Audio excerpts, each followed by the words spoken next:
They left me for dead. Planned the funeral, arranged the flowers, even divided my inheritance. But they didn't know one crucial detail. I was still alive. I woke up in a hospital room that smelled like bleach, everything white and blurry. The beeping machines and distant voices were the first things I noticed. They all seemed so far away. Like I was underwater. My body felt heavy, like I was made of cement. I couldn't move, couldn't speak. My throat felt tight, as if someone had been squeezing it for hours. My arms were cold, the kind of cold that burns, and my fingers tingled from the EV stuck into my veins. Then the door opened. A woman stepped in. She didn't notice me at first, flipping through a folder, chewing on a pen, distracted. Her black hair was pulled into a neat ponytail. And her white uniform seemed too bright against the sterile backdrop. The way she moved, so focused on her papers, made her seem out of place in the clinical silence of the room. But when she looked up and saw me, really saw me, everything froze. The folder slipped from her hands, papers scattering across the floor like confetti. The pen rolled off the bed, and her mouth dropped open. Her eyes went wide, panicked. She took a few steps back, like I was something dangerous, something she wasn't prepared to face. Her breath came out in short bursts, sharp and quick. She put one hand to her chest, the other covering her mouth, as if she were seeing a ghost. I tried to speak, but all that came out was a rasp. A groan that sounded more animal than human. My mouth tasted like metal. My throat was dry like it hadn't seen water in days. You shouldn't be awake, she whispered, her voice trembling. What the hell was she talking about? What did she mean? I couldn't process it. I blinked, trying to clear my foggy mind, but all I could focus on was her face, her fear. I could see it in her eyes, real, raw panic. She touched my wrist with her cold fingers, searching for a pulse, moving her lips as she counted under her breath, her body shaking. I need you to stay quiet, she said, her voice barely a whisper, please. If someone comes in. I didn't understand. Everything was so confusing, my head spinning, my body unwilling to cooperate. I tried to look around, but the white walls and sterile machines only made everything feel even more unreal. Sir, she whispered, leaning in closer, you're dead. I blinked again, harder this time, trying to make sense of her words. Dead, what did she mean? You are dead, sir, she repeated, like she had to make sure I understood it. Her eyes filled with tears, and I felt a knot form in my chest. My mind screamed at me to stand up, to do something, but my body wouldn't move. The pain was unbearable. The weight of it all pressed down on me, and I could barely breathe. She showed me something, a piece of paper she had been holding, crumpled and worn. The text was blurry, but I could make out my name, my full name. William Miller, 74 years old. The cause of death. Irreversible cardiorespiratory arrest. I read it again and again, trying to force myself to understand. This wasn't possible, it couldn't be, was here. I was alive. I didn't know how to respond. My head felt like it was about to explode with confusion. This wasn't real. I wasn't dead. Your family already came yesterday, Nurse Rose said, her voice a soft tremor. Your son, your daughter, in-law, they signed papers. They took a body from the morgue. Not yours, it was someone else. A stranger. My stomach turned. Something cold and sharp gripped me. I had to be dreaming. This couldn't be happening. But everything was telling me it was real. I fought to sit up, but my body refused to obey.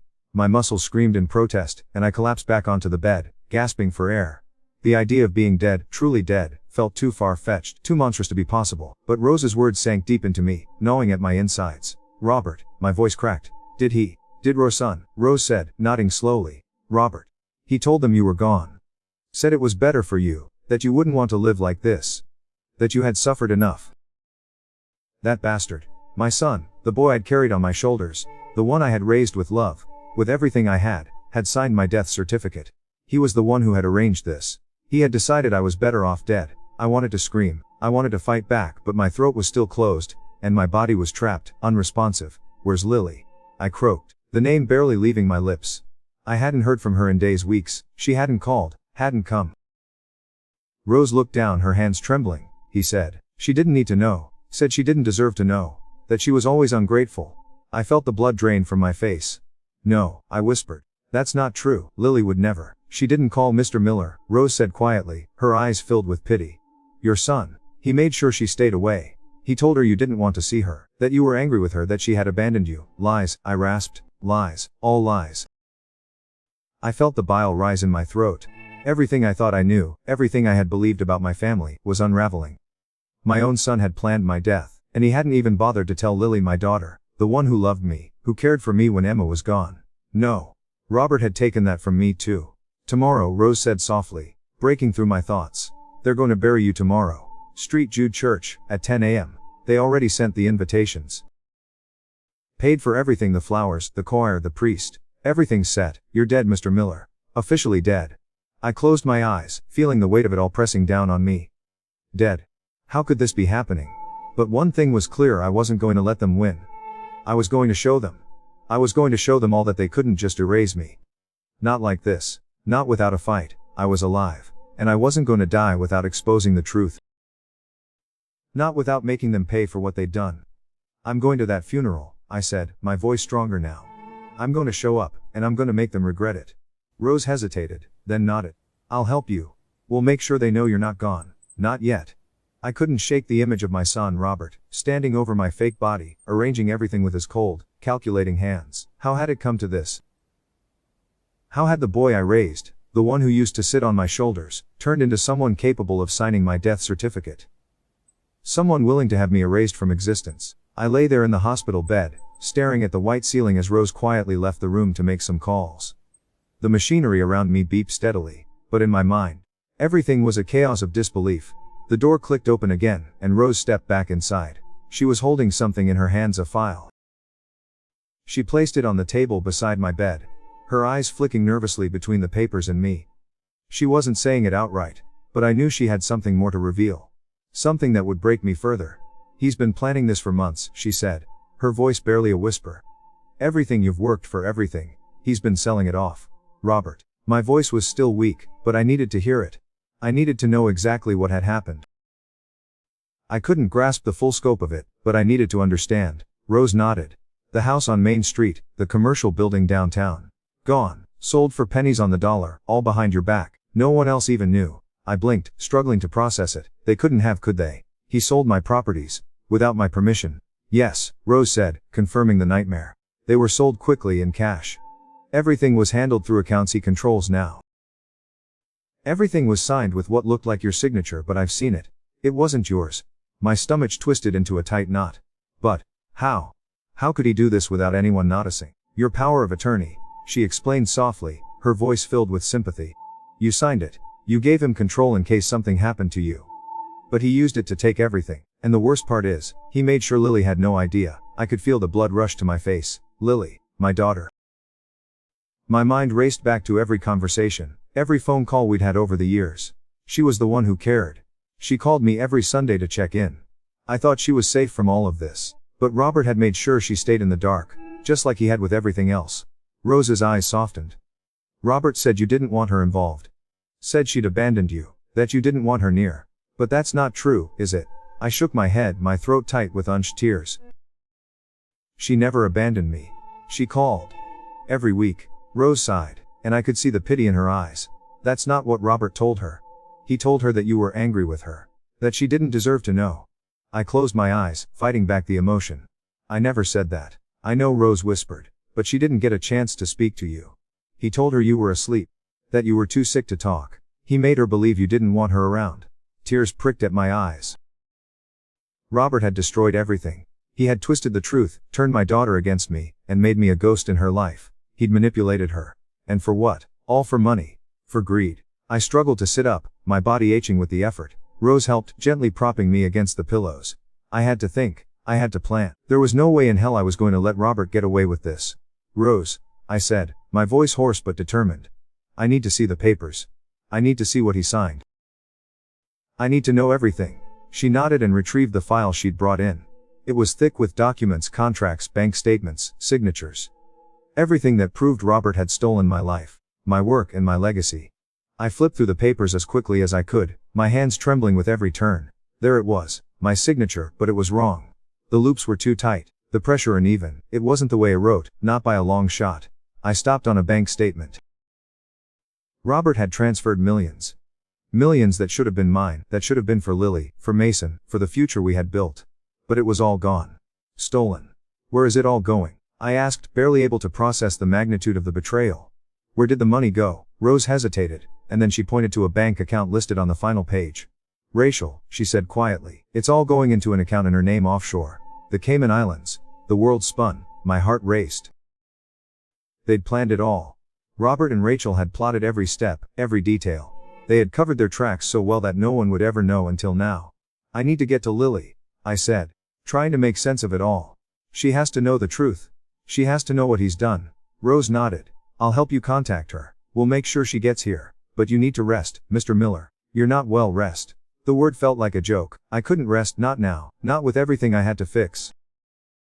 I had a son to confront, a family to expose, and a life to reclaim.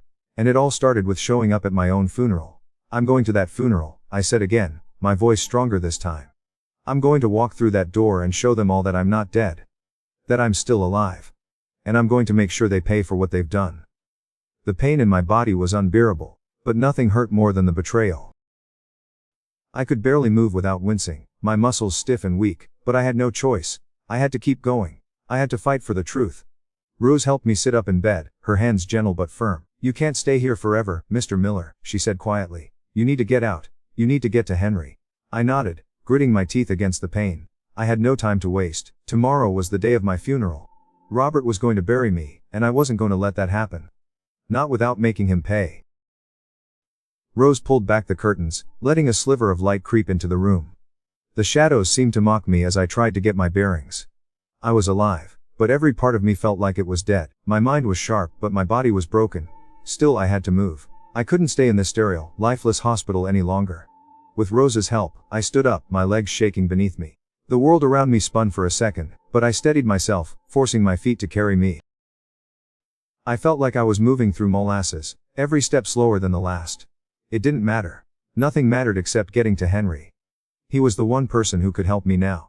We made our way out of the hospital, the fluorescent lights buzzing above us. The hallways were empty, eerily silent, but the weight of the situation pressed on my chest, suffocating me.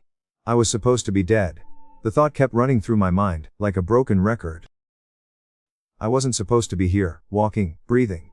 But I was, and I wasn't going to waste this second chance. Rose led me out the back door and into the alley. The cold night air hit me like a slap to the face, but it was a welcome shock. It made me feel something other than numb.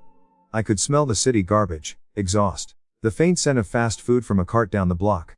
The night was alive, and so was I. I wasn't going to let Robert get away with this. Where are we going?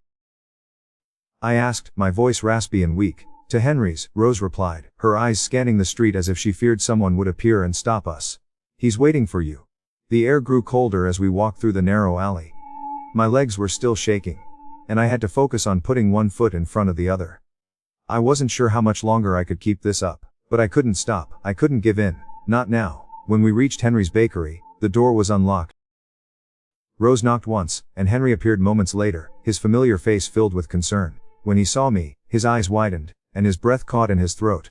William, he said, his voice thick with disbelief, you're here. I nodded slowly, trying not to let the exhaustion show. I'm alive, Henry. I'm alive, and I need you to help me stop them. Henry's face softened, and he reached out to steady me. You're not supposed to be here, buddy. You should be resting. I don't have time for rest, I said, my voice firmer than I felt. Tomorrow is my funeral. Robert's going to bury me with a fake body. He's going to take everything. All of it. And I'm not going to let him. Henry led me inside the bakery, where the smell of fresh bread and pastries filled the air. It was comforting, familiar. For a moment, it almost felt like everything was okay. But I knew it wasn't. I knew that once I stepped out of this place, I would have to face Robert. I would have to face my son, the one who decided that my life was no longer worth living. Henry sat me down at the counter, his hands shaking as he poured me a cup of coffee. I didn't feel like drinking, but I needed something to keep me awake, something to fuel this fight I was about to begin. Rose told me everything, Henry said, sitting across from me, his expression grim, about Robert, about Rachel, about the properties. He's sold everything, hasn't he? I nodded slowly. Yes. He's using my name, my signature. I signed a power of attorney, but he used it to steal everything. The house, the commercial building. Gone. Sold. He even transferred the money into Rachel's name. I trusted him, Henry. I trusted him with everything. And now I don't even know who he is anymore. Henry leaned forward, his face tight with anger. I've known Robert his whole life, William. But this is beyond anything I ever thought he was capable of. Of course you didn't, I muttered bitterly. No one could have, not even me. He was my son. I raised him, but somewhere along the way he changed. He became someone else. Henry took a deep breath. We'll fix this. We'll make sure he can't get away with it. How? I asked, the weight of my situation sinking in deeper. How do we stop him now? We need to get to the funeral, Henry said firmly. We'll expose him there. Everyone will be at that church tomorrow. You'll walk in. You'll make sure they all know what he's done. And we'll make sure the police are waiting. I felt a wave of nausea wash over me at the thought of walking into that church. Into my own funeral. But Henry was right. This was the only way to make sure Robert couldn't hide behind lies anymore. I can't do it alone, I said quietly, my voice full of regret. I can't do this without Lely. She needs to know what's happening. She has to know that Robert lied to her. That he's been keeping her in the dark all this time. Henry looked at me with understanding. I'll call her for you. She needs to know the truth. But we need to move fast. Robert's going to be expecting a quiet funeral, a quick ceremony. He won't be prepared for this. I nodded, trying to summon some strength from within. We'll do it. Tomorrow we show up at that church. And Robert will wish he never crossed me. Henry smiled, though there was no humor in it. You're not dead, William, not yet. Not if I can help it. I looked at him, the man who had been my friend for more years than I could count. He had never let me down. And now, more than ever, I needed him. We all needed him. I'm going to make them regret this, I said, my voice filled with cold resolve. I'm going to walk into that church alive. And I'm going to make them pay for what they did to me. The thought of it brought a spark of strength to my tired, broken body. Tomorrow, I would face Robert. And for the first time in a long time, I would have the power to make things right. The day of my funeral came faster than I could have prepared for. I woke up to the sound of the city outside Henry's apartment, car horns, voices, distant footsteps. It felt surreal, like I was living someone else's nightmare. But it was my nightmare. And it was about to unfold. Henry had made sure I had clothes to wear, nothing fancy, just a black suit that still fit, though a bit tight around the waist. It smelled like mothballs and old memories. I barely had the energy to stand, but I had no choice. I had no choice but to face the inevitable. As Henry helped me get dressed, his hands were steady, but I could see the concern in his eyes. He'd seen me at my worst before, but this was different. This wasn't just a man struggling with age or illness. This was a man about to confront the son who had tried to kill him. When we finished, I looked at myself in the mirror. My reflection wasn't the man I remembered. I was gaunt, thinner than I should have been. My skin hung loosely from my bones, and my face looked hollow, worn out by the pain and betrayal. But I was still alive, I still had my mind, and that's what kept me going, that, and the rage bubbling in my chest, fueling my every move. Lily wasn't here yet. I hadn't heard from her since Rose called her, but I couldn't wait. Every minute felt like a lifetime. I needed to get to the church. I needed to show Robert that I wasn't going to let him win, that his plans would fail. Henry drove me through the streets of downtown Chicago, the old set and rattling along as I sat in the passenger seat, trying to steady my breath. The closer we got to St. Jude Church, the tighter my chest felt. My heart thudded painfully in my ribs. This wasn't just a funeral. This was my reckoning. Are you sure about this, William? Henry asked as we neared the church. His voice was low, hesitant, like he was trying to gauge whether I could really go through with it. I have to, I replied, my voice hoarse but resolute. I have to do this. For me, for Emma, for Lily, for the life I built. You're not alone, buddy, Henry said quietly, his hand resting on the wheel. You know I've got your back. We all do. I didn't respond. I couldn't. The reality of the situation was setting in. When I walked through those doors, everything would change. It wasn't just about confronting Robert anymore. It was about exposing the lies, the betrayal, the manipulation. I had to show everyone what kind of man he really was. We parked a block away, the church looming ahead. People were already arriving, some wearing black suits, others in dark dresses. I could see Robert's Bummo parked by the front doors, gleaming under the morning sun. The first wave of guilt hit me hard. Should I have tried harder to be there for him? To protect him from Rachel, from his own ambition. But there was no turning back now. I wasn't going to second guess myself anymore. We walked toward the church slowly. Henry was at my side, steady and supportive, while I leaned on the cane, each step a reminder of how fragile I had become. But it was just a body. A body I could feel withering away. But it was mine, and I still had control over it. I wasn't dead yet. The church doors were open when we arrived, the soft murmur of voices, and the sound of the organ drifting out into the street. I could hear the quiet sobs of people inside. The funeral had already begun, but the mass hadn't started. The coffin was in place at the front of the church, draped with flowers, surrounded by mourners who hadn't a clue that the man they were grieving wasn't really dead. Henry gave me a nod, a silent confirmation that it was time. I swallowed hard, then nodded back.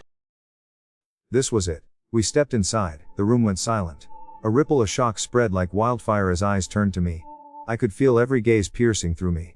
The people in the pews froze in place, some gasping, others reaching for their hearts as if they'd seen a ghost. I had to admit, it felt like one. I had never experienced anything like this before, the weight of their disbelief pressing down on me, suffocating me. But I didn't stop. I couldn't. The first person to react was a man in the back row. His eyes went wide, his mouth falling open. "It's him," he shouted, his voice shaky, like he couldn't believe what he was seeing. "It's William." That was all it took. The next thing I knew, the whole room erupted in chaos. People stood up, some rushing toward me, others stumbling back in shock, like they had seen a corpse come to life. Whispers and gasps filled the air. Someone screamed. A woman clutched her chest, eyes wide in horror, while a man in a black suit collapsed into the pew, his hands shaking. But the one person I was looking for didn't move. Robert. He was standing there, frozen like he had seen a ghost. His hand was still clutching the envelope, the fake will he had planned to read. His eyes met mine, and for a moment, there was no anger. There was only shock, pure terror. I walked toward him slowly, each step measured. The crowd parted in front of me, murmurs and gasps filling the air. I didn't take my eyes off Robert. He was trembling, his face pale. His lips barely moving as if he couldn't believe what was happening. He couldn't believe I was still alive. "I'm sorry for the delay," I said, my voice carrying through the church. Louder than I expected. It was steady, strong, like I had reclaimed my own voice after years of silence. The dead man had to come and see who was really grieving. Who was really mourning. The shock in Robert's eyes was priceless. He couldn't speak. He couldn't move. His hand trembled as he held the will, the document that had been the key to everything: my death, my inheritance, my life. The people in the church were still staring, their faces a mix of confusion and disbelief. But I didn't care about them anymore. I was done being invisible. Done being the one who had to take the fall. "Let me make this perfectly clear," I said, raising my voice again, the power of the moment settling into my bones. "Everything you've been told is a lie. I am not dead. I am alive. And I'm here to make sure that Robert Miller and his wife, Rachel, pay for what they've done." Robert's mouth opened, but no words came out. His face twisted in panic. I could see it now, the fear, the guilt, and for a split second, I almost felt sorry for him. But then I remembered everything he had done. The lies, the manipulation, the betrayal. "You thought you could bury me," I said, my voice cold and hard. "But you can't bury the truth." The room felt like it was closing in on me. Every eye in the church was on me, some with disbelief, others with fear, but most with confusion. It wasn't just the shock of seeing the dead man alive. It was the realization that something was terribly wrong, that everything they had been told, everything they had believed, was a lie. Robert stood in front of me, still frozen in shock. His grip on the envelope tightened, his knuckles white, but he didn't speak. I could see him trying to gather himself, trying to formulate some kind of excuse, some lie to explain this away, but there was nothing he could say. Not anymore. I took a step closer to him, my cane tapping sharply on the floor. The sound echoed in the silence, a constant reminder that I was here, standing before them. "Robert," I said, my voice low but clear, "you're a liar." He flinched as if my words were a slap, but still, he didn't move. His eyes flicked nervously to the crowd, and then back to me, pleading silently for me to go away, to leave him with his lie. But I wasn't going to let him off that easy. I'd lived too long as a fool to let him get away with it. I was supposed to be dead, I continued, my voice rising, gaining strength with every word. "You were going to bury me. You thought no one would know the truth. You thought you could erase me, erase everything I built, everything I worked for. But you didn't count on one thing." He swallowed hard, his face turning even paler than before. His lips moved, but nothing came out. He was speechless, paralyzed by the truth I was exposing. "You thought you could control everything," I said, stepping closer, my eyes never leaving his. "The money, the properties, the inheritance. But it's all a lie. And now, I'm here to take back what's mine." I turned to the crowd, my voice steady and strong. "You all think you know the story. That I'm just an old man who passed away quietly. Who left behind a family in mourning. But you've been lied to. You've been played by the people closest to me. And I won't let it stand. Not anymore." The room was still. Silent except for the faint sound of gasps, whispers spreading like wildfire through the crowd. They were beginning to realize the depth of the betrayal. Robert's betrayal. Rachel's betrayal. And the worst part, they had believed it. They had mourned me, said their goodbyes, and now, they had to face the truth. "I was dead to you," I said, my eyes fixed on Robert, my voice cutting through the tension. "But I'm alive, Robert. And I'm not going anywhere." He stepped back, stumbling slightly, his eyes wide with fear. "Dad. I didn't mean for it to happen like this," he finally stammered, his voice weak. "You were sick. The doctors said. The doctors said I was dead, I interrupted, my voice rising with the anger I had kept buried for far too long. You paid them off, you paid them to lie. To make sure I wouldn't wake up. To make sure I'd be gone. But you didn't kill me, Robert. You couldn't. You thought you could take everything from me, but you're not the one in control anymore. I am. The people in the church were starting to react, some shaking their heads in disbelief, others starting to murmur in anger. But the ones who mattered, the ones who needed to hear this, were Robert and Rachel. They were the ones I had to confront. They were the ones who had made this hell for me, and now, they were going to pay for it.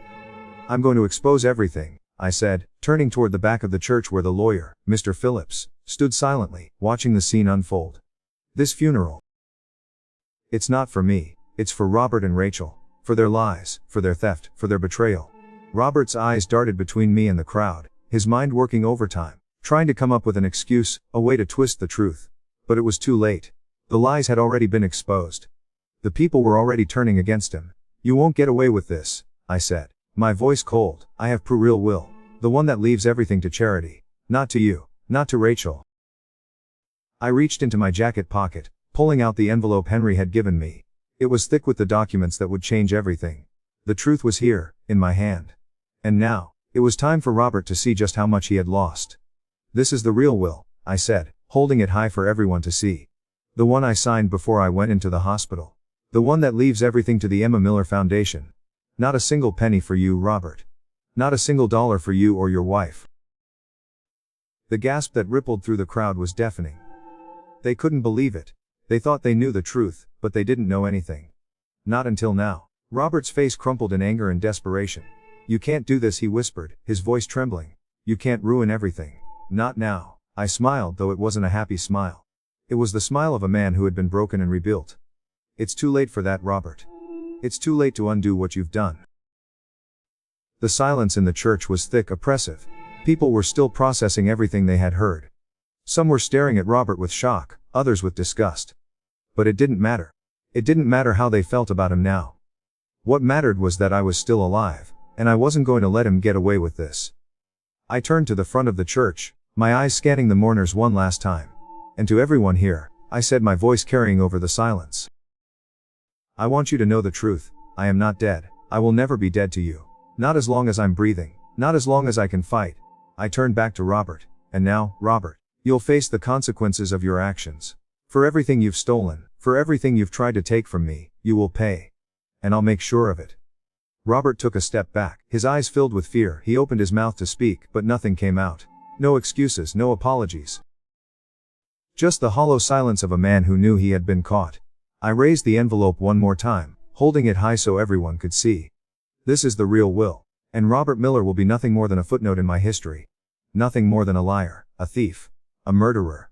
The door to the church opened behind me. 2 police officers walked in, their uniforms sharp and their eyes cold with determination. The truth had come to light, and now, it was time for justice to take its course.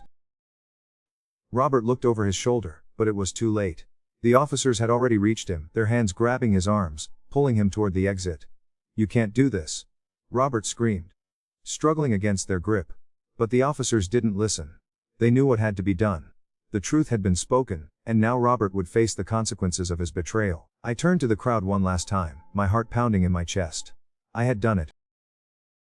I had walked through that door, alive and determined, and I had exposed the truth for all to see. The dead man had arrived at his own funeral. And the ones who tried to bury him, they would be the ones who paid. The officers had Robert and Rachel in handcuffs, but the chaos in the church didn't end there. It had only just begun. The people around me were still reeling, still processing the truth, the bombshell I had just dropped. Whispers filled the air like wildfire, and I could hear them. They were talking about me. About what I had just done. About what Robert had done to me. It wasn't just the betrayal of a son. It wasn't just the lies that had been spun for months, maybe years. It was the cold, calculated attempt to erase me. To make me disappear so they could take everything I had worked for, everything I had built. They thought I was gone. That my death would be their gateway to my money, my properties, my life's work. But they were wrong. The officers dragged Robert and Rachel to the back of the church, away from the crowd, their faces a mixture of disbelief and horror. Robert's jaw was clenched so tight it looked like it would snap, his eyes wide with terror, locked onto mine as he was shoved out the door. I could almost hear him thinking, how did this happen? How did he survive? He couldn't understand it. None of them could. But I didn't have time to feel pity for him. I wasn't here for that. I was here for something much bigger. Something that had been stolen from me, piece by piece, while I lay in that bed, barely clinging to life. They had robbed me of my dignity, my family, my final years, and they had thought they could get away with it. I stood there, feeling the weight of the moment, the eyes of the room on me. Some of them were still in shock, others were in awe. It didn't matter. The ones who mattered, the ones who needed to hear the truth, were already gone. Robert and Rachel had no idea what was coming for them. Dad. Lily's voice cut through the noise, soft but urgent. I hadn't seen her come in, but there she was, standing in the aisle. Her eyes wide with a mixture of confusion and hurt. She looked at me like she wasn't sure what was real anymore. Like she hadn't believed me, when I told her what was happening. I didn't say anything at first. I couldn't, the words were lodged in my throat. I wanted to scream at her, to tell her that I was sorry for everything, for not protecting her, for not keeping her safe from all of this. But I couldn't. I just couldn't. Lily took a step closer, her hands shaking. You're alive, she whispered, like it was a question, like she was still trying to come to terms with it. I nodded. Yes, Lily, I'm alive. She took another step, and this time, she reached out, her fingers trembling as she touched my arm. But how? How could they? She couldn't finish the sentence. She didn't need to. The truth was out. Robert and Rachel had thought they could kill me, bury me, and take everything for themselves. But the dead man had come back to life. And now, I was going to make sure they paid for what they'd done. Lily didn't know the whole story. She didn't know the depths of what had been happening, the lies Robert had fed her. She didn't know the manipulation Rachel had used to turn him against me, to make him think he could get away with it. But I was going to tell her. I was going to make sure she knew what kind of people Robert and Rachel really were. I took her hand, my fingers cold and stiff, but she didn't pull away. She looked at me, her eyes searching my face, desperate for answers. They tried to kill me, Lily, I said, my voice rough, but it didn't matter. She needed to hear it. They planned my funeral. They faked my death. They thought I was gone. But they didn't know one thing. I'm not gone. Not yet. Her eyes filled with tears, and she opened her mouth to speak, but I cut her off. It's not your fault, Lily. None of this is your fault. They kept you in the dark. They wanted you to believe I was dead so they could take everything. But it's over now. I didn't know if she understood. I didn't know if she could fully comprehend the depth of the betrayal. But she nodded slowly, her tears falling freely now. She hugged me, her arms tight around me, like she was afraid I'd disappear again. I'm so sorry, Dad, she whispered, her voice broken. I should have known. I should have been there. I pulled her back, holding her at arm's length. It's not your fault, I said again, this time with more force. You didn't know. But now you do. And you're not alone. You'll never be alone again. I looked up, my gaze drifting toward the back of the church where Robert and Rachel had been taken away. The police officers were already gone, and I knew that by the time the day ended, Robert would be facing charges for everything he had done: fraud, theft, conspiracy, and worse. Rachel would face her own reckoning, though she seemed to care less about the consequences. She was calculating, already planning her next move, but it didn't matter. They were both going down. I turned to face Lily again, the weight of the situation finally sinking in. This isn't over, I said, my voice low and steady. But it will be. For me, for you, for Messon. Lily didn't say anything at first. She just nodded, a mixture of sadness and resolve in her eyes. And then, as if some part of her had finally made peace with everything, she smiled. Though it was strained, we're gonna fix this, right? Yes, I said firmly. We are. I walked toward the exit of the church with Lily at my side, each step feeling heavier than the last. The truth had been revealed, but there was still so much left to do. The paperwork, the legal battles, the recovery of what was rightfully mine. But one thing was certain: I wasn't going to lose this fight. Not again. The dead man had risen. And Robert Miller was about to learn that you can't erase someone who refuses to stay down. The next few days felt like a blur, like I was floating above the chaos, watching it unfold from a distance.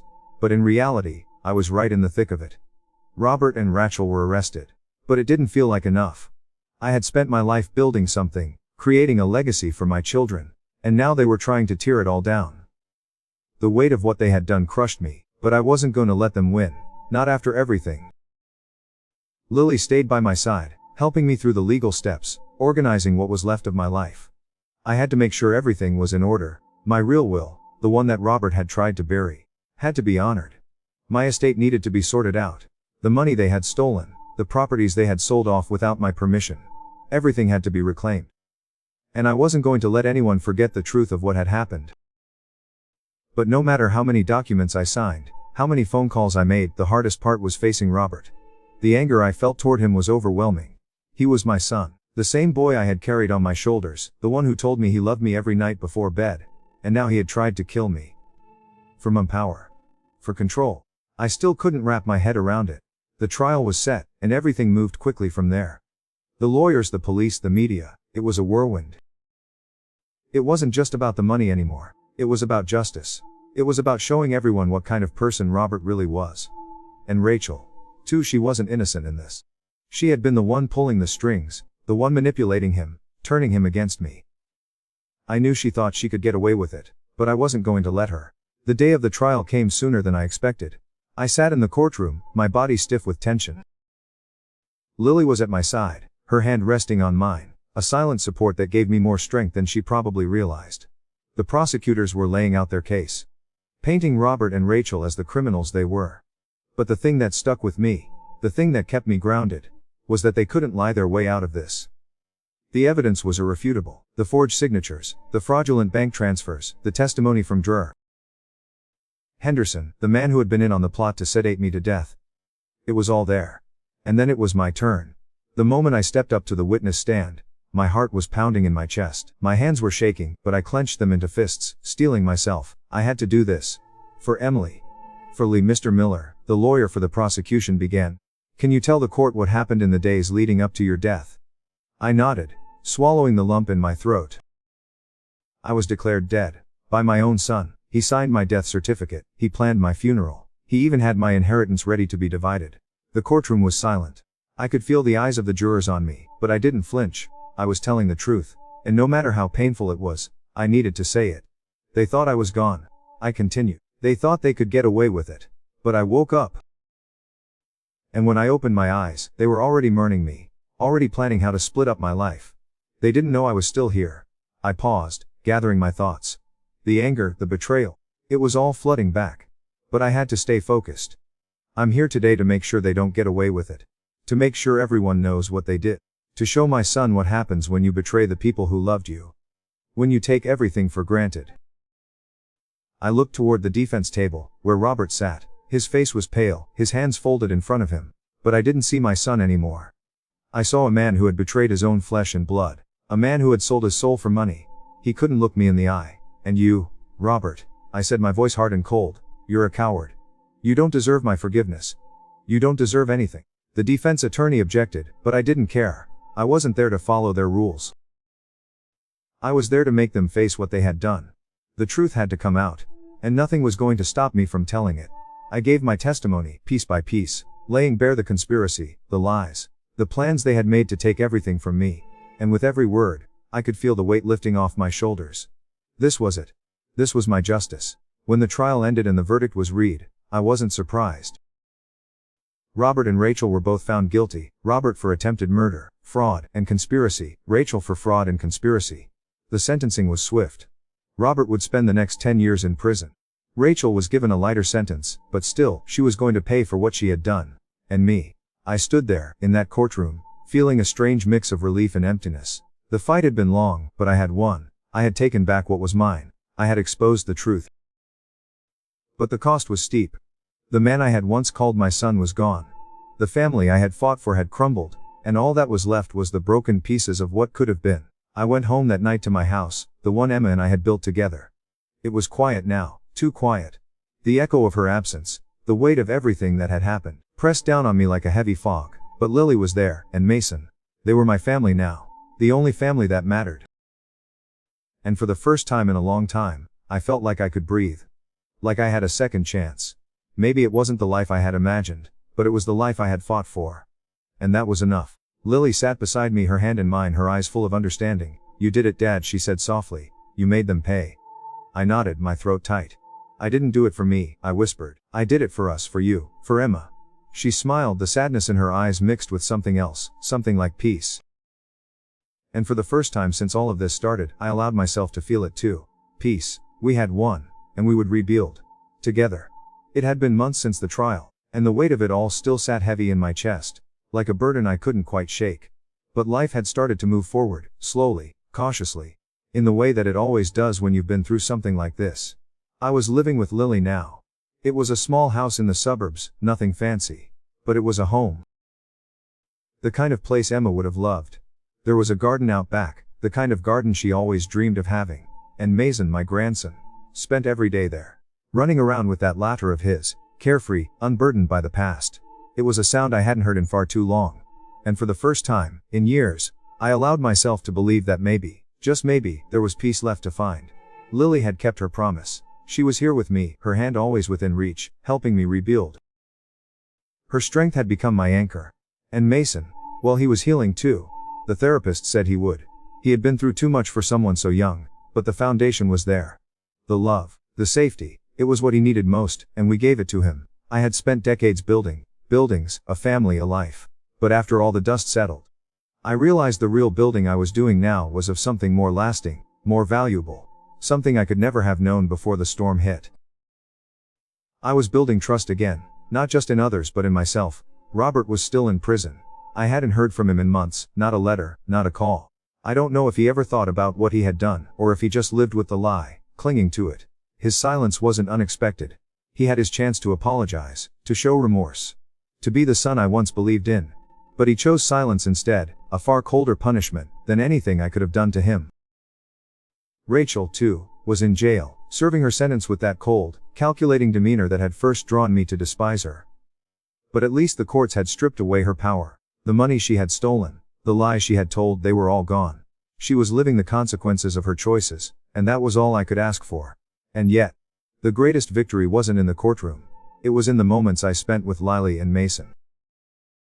With them, I felt a sense of home, something that had been taken from me for too long. Every day with them felt like a gift. I could see the change in Mason's eyes. The way he was starting to trust again, to feel safe in the world. He was smiling again, not just for the camera or the people around him, but for himself. One afternoon, as the sun was starting to dip, Mason ran up to me, his soccer ball clutched in his hands. "Grandpa," he shouted, "let's play. I'll show you how good I am." His voice was full of that innocent enthusiasm I had missed for so long. I smiled, my heart full, and I let him drag me outside. I wasn't as quick as I used to be, but I didn't care. He threw the ball at me, laughing as I missed it and stumbled after it. My legs not quite as strong as they once were. He caught the ball and kicked it toward me, shouting, "You can't catch me, Grandpa." I was slow, I was tired. But I was alive, and in that moment I felt like the luckiest man alive. Because life, no matter how hard it had been, had given me this moment, this second chance. We spent the evening outside, the three of us, playing in the fading light. It wasn't perfect. It wasn't the family I had imagined growing old with. But it was the family I had now, and it was more than enough. In the end, I had lost much. My son, the life I thought we had, the trust I had given so freely. But I had gained something too. Something more precious than any inheritance or building. I had gained the knowledge that I could survive, that no matter what they took from me, I could rebuild, that nothing, no betrayal, no scheme, no loss could ever take away my ability to rise from the ashes. And in the quiet of that garden, with the sound of Mason's laughter ringing in the air, I finally understood what it meant to live. To live for today, to live for the people who truly mattered, and to never, ever let anyone erase you from the world. I had been dead once. But I was alive now. And as long as I had breath in my lungs, I wasn't going anywhere. "Grandpa," Mason said, interrupting my thoughts. He handed me the ball, grinning like a devil. "You're slow, but you're not dead. Come on. One more round," and I did. Because for the first time in so long, I didn't feel alone anymore. I felt like I had a future, something worth fighting for. It was my second chance. And I wasn't going to waste it.